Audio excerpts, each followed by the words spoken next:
Right, back half of the car. There is fresh grease around that seal. The U-joints are good. The diff is leaking from the pinion seal, as you can see. That's cute. Rear shocks.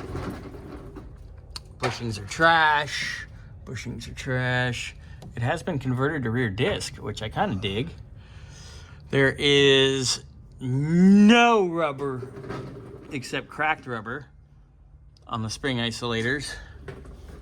The shackles have 3 of the 4 rubbers are pretty much gone. The 4th one's somehow magically intact, but non-existent there.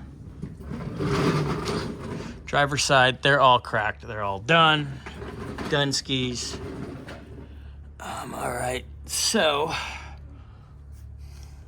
this disc brake conversion, everything looks really nice, actually. I'm very happy with it. It looks really good. That's a little chintzy, but we'll probably let that ride, really. But diff definitely needs to come out for reseal. There is a little bit of dirt and dust. I'm assuming that the axle seal is leaking.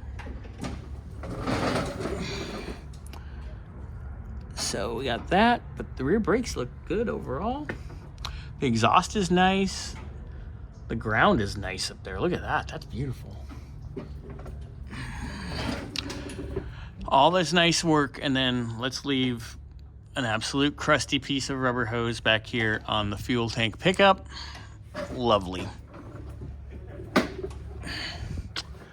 But overall underneath is not bad. Bump stops, shock rubber, toast. How you doing? Scotty, I'll text right now so you're here. Okay. Exhaust hanger, a little dry rotted. Not only dry rotted, but broken. But underneath is not terrible. I mean, obviously every bushing needs to be done, but it's not as bad as some of them we've seen. Away we go.